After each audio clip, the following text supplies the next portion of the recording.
portable TV. As a long-time Dreamcast supporter and fanboy, I was very surprised to see that there's no videos online about the humble Twin Stick peripheral over here.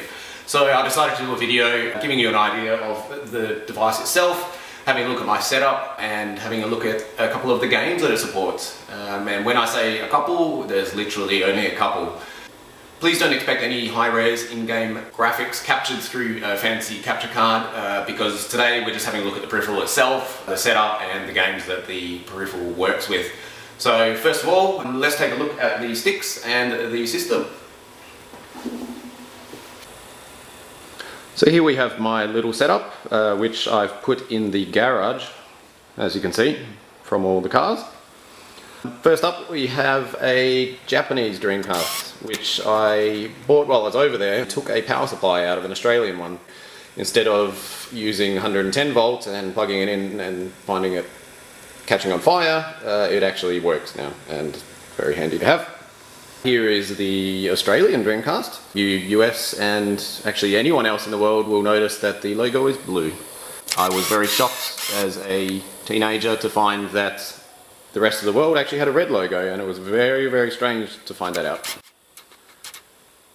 Next up we have the party piece, the Sega Twin Sticks. Can I just say, I find it really hard to say Sega.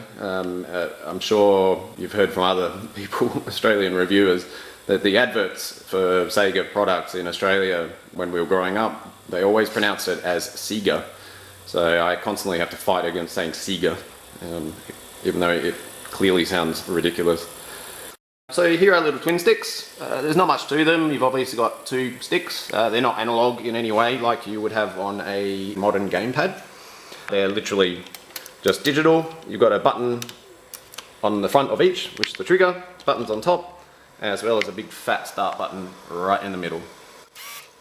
And guys, I apologise for the shitty camera work. This is literally the first time I'm using this camera, and I am not a professional cameraman. Here we have our little VMU in there, and it's showing the logo from Virtual On. Lovely. Around the back of the system, I've got it hooked up to this really old cheap ass monitor, but it does a really good job through this VGA connector, which this one I got many years ago, and it's still working perfectly to this day. Down the back it's all plugged in with a bunch of spaghetti, running to some speakers which are under the bar, as you might not be able to see, but they're small and they do the job. So that's it. Let's have a look at a bit of the gameplay. I'll warn you now that I'm terrible at this game, but it's not about that. You may have noticed that I have the American version of Virtual On, and it's running on this PAL Australian system over here. It wasn't intentional for me to buy this copy. I think it was just an afterthought, and I completely forgot that it wouldn't work on the Australian or Japanese systems. No issue though, all you need to do is just use a boot disk to start up, hence why I didn't start it up on the video, because it's a bit of a pain in the neck. I don't usually like using boot disks. You hear the horror stories about burned CDs having issues with the system, but sometimes you need to do what you need to do.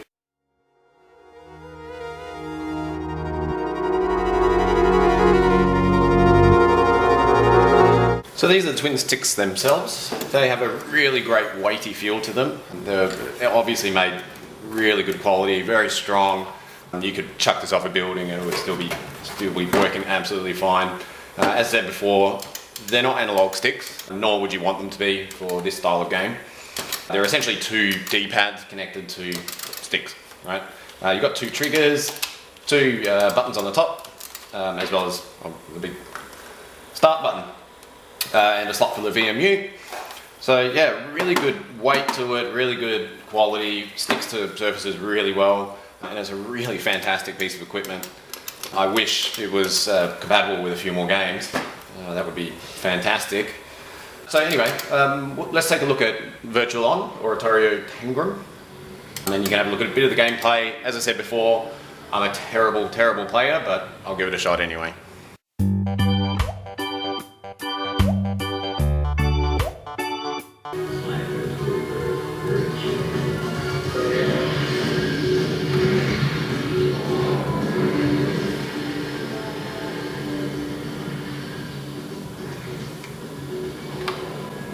So we'll just start up the game and I'll show you a bit about how the game plays and how the sticks work with it. If you've ever tried playing this game with the regular Dreamcast controller, I think was quite an experience. It was probably the most difficult control scheme that I've ever had to get used to. If you're going to buy this game and play this game, you'd be stupid not to try to track down a set of twin sticks. It completely changes the way the game plays. I wouldn't even bother getting this game unless you actually had the sticks themselves. They do definitely go for quite a bit online nowadays, but if you can track them down, it's certainly a nice little piece of kit to have. So I'll just start up a game. We've got single player mode, so you've got versus. With versus, if you don't have a link cable, then you're screwed, and the link cables are quite expensive. I was really tempted one day to track down another twin stick and get a link cable, but after finding out how much a link cable is going to cost, add it to the cost of the extra set of twin sticks, I kind of ruled it out because it's bloody expensive, and I'm not sure if many of our friends down for rounds of Virtual On, as it's kind of a niche type of game. I don't know about you, but I remember seeing them in the arcades and being super excited about it. But being in Australia, that wasn't a very common sight. So I'm just going to jump into the single player mode. There's not really any story to this game, but I'll just give you an idea of how it plays. So the first screen we see after we jump in is the robot selection. All the different robots are completely different styles of play. I don't have a particular favourite, but Temujin's always pretty standard, good choice. I have to say I'm still really amazed with the graphics that this machine pulls out. And what is it now? 17 years old? 18 years old from Japan launch. The quality of these graphics, just amazing. So when you're playing, it kind of drives a bit like a tank, right? So pull your sticks apart to jump, pull them down to, whoa. It's kind of hard to explain this while actually fighting, but your triggers trigger different attacks. So I can launch off some blue missiles with the right trigger, or throw a bomb with the left trigger. The top buttons, they both do the same thing, which is dash in the direction that you're heading. So if I'm heading left, it'll dash in the left direction. To lock onto your target, you pull the sticks apart and he'll jump and immediately lock on, giving you the ability to find your enemy. So I've got this set to really easy mode because I need it. Attacks also change depending on your proximity to the opponent. So if you're close up and not shit at the game, there you go, you can actually stab them or do some sort of special move with whatever weapon that your robot has. So I won, not from skill, but from the fact that it was set to super easy. Again, I'm terrible at this game, as you can see, so please don't comment about my abilities because it's unnecessary. I know.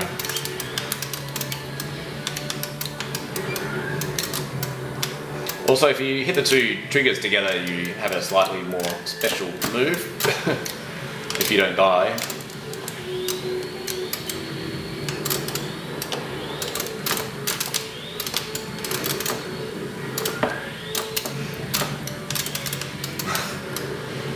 Easy mode, and I'm still just getting obliterated.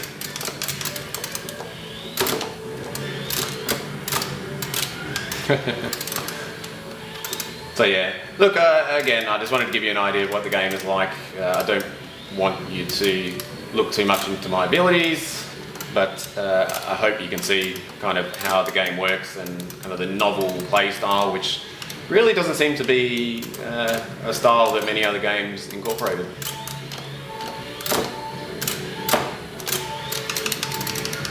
Ah, yeah, there we go. I can stab him when I get close.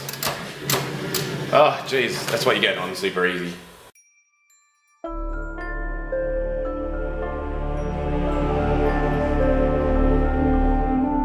This is that. fantastic little game which kind of is a bit like Quake 3 style arena shooter, but a bit more with the Sega flair, kind of arcadey type play. So I'll just give you a quick demonstration of how the controls work with this. This is another game which I really haven't spent that much time with, so my skills are terrible.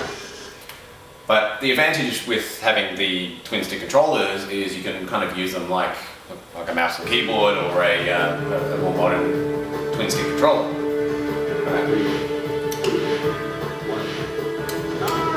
So you use the left stick is like a WASD on your computer, and the right stick does what your mouse or right controller would do. So here we just shoot rockets at some terrorists. Really great game. It's very fun. I think compared to Quake 3 release on Dreamcast, this actually fit the system a lot better, and it was really quite enjoyable. A little bit unlike any other game that kind of came out on consoles at that time.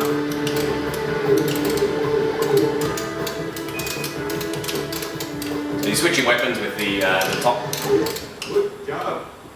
Didn't get much demonstration of that, but you get the point. It does its job. The buttons are kind of irrelevant, but it is so much better playing with the twin sticks on this game.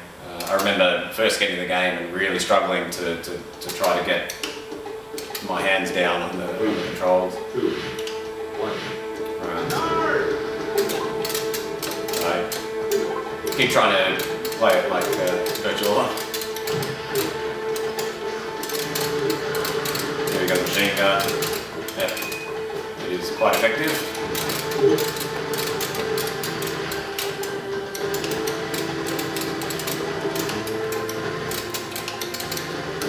I think we'll stick to more explosive weapons.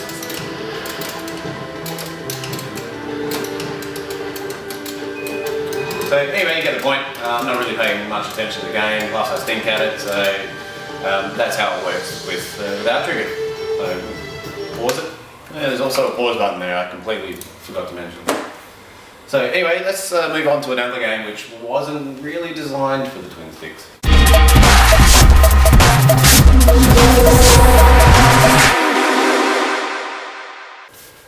When I first got my Dreamcast Twin Sticks, I really was crossing my fingers and hoping it would work with this game here, which is Frame Gride. So Frame Gride was made by From Software. I'm sure you've heard of them. They're really famous for the Dark Souls series and Demon Souls. But to me, I remember the most from two of my favourite games ever, which are Otogi and Otogi 2 for the original Xbox. Frame Gride actually plays very similar style to Virtual On, which is why I thought it would actually work well with the twin sticks. Unfortunately though, it doesn't. It suffers the same problems as Virtual On does with the regular controllers, in that it's very hard to control. It's kind of a cross between Virtual On and the Armored Core series, but without twin analog sticks, or twin sticks even, it's very difficult to control. If we were able to take advantage of these sticks, it would be absolutely fantastic. So I'm not going to go too much into the game at all. You can check it out. It's actually a pretty decent game. It feels like Virtual On with the ability to customize your robots, but given the difficulty and the control schemes, it might not be to everyone's liking. But it has their typical From Software style, and it is quite a bit of fun to play. The only problem is I don't think it came out in English regions. Please correct me if I'm wrong. So the language barrier might be an issue, as you can see. So I've got a pretty basic understanding of Japanese, I can get through it, but yeah, if you want to understand the story, I think you're going to have to take a few years of classes. Okay, so we've got Ikaruga running, as you can see. My screen is not a rotatable screen, so I actually ended up drilling some holes just above the base so I could pull it off and remount it. It's not the most delicate of solutions, but it certainly works. If you ever want to play vertical shooters on Dreamcast, I think there's nothing that comes close to having an actual vertical screen. So, we'll start the game. Hopefully you played this game, it's absolutely stunning. So just to show you what it's like to play the game with the twin sticks, so the left stick actually controls movement and selection, but you have to actually use the right stick for any actions. So again, as I said before, it doesn't really lend itself very well to any other game but Virtual On, or Outrigger. So as you can see, you can move your ship with the left stick, you still have to fire with the right trigger. If you try to fire with the left trigger, it does nothing. And if you want to flip your colours, as you need to do in this game, the left trigger does nothing, so the left button. The right trigger is one that you need, which I'll show you in a second. As I said, move around with the left stick, flip colours with the right thumb, and shoot with the right trigger. So probably not the most elegant solution. Definitely not the most elegant solution, but it's playable. It doesn't feel too bad. Again, I think I'm just bad at games, but it's hard to film and also play at the same time. Always amazes me how amazing this game looks, considering how long it's been out. And God help you if I can remember how to actually shoot missiles in this now. Maybe it is actually one of the left ones. No. So, the lesson we can take away from this is the controller is not made for any other game bar the two that we spoke about earlier. Some games you can get by with it somewhat, but like I just struggled to find the bomb maneuver. I don't think it actually even exists to be able to do with this controller, so some games you literally cannot play it at all. So for what it is, and the games that you can play with it, it's absolutely awesome fun. It's really good, it's something novel, and it's something that people are just a bit surprised to see. But look, they're worth quite a bit of money these days, so whether or not I'd suggest that you go out and find one I'm kind of on the fence. But tell you what, it's a good piece of kit. I just wish they'd made a few more games for it. So yeah, thanks for watching. I hope you found it interesting.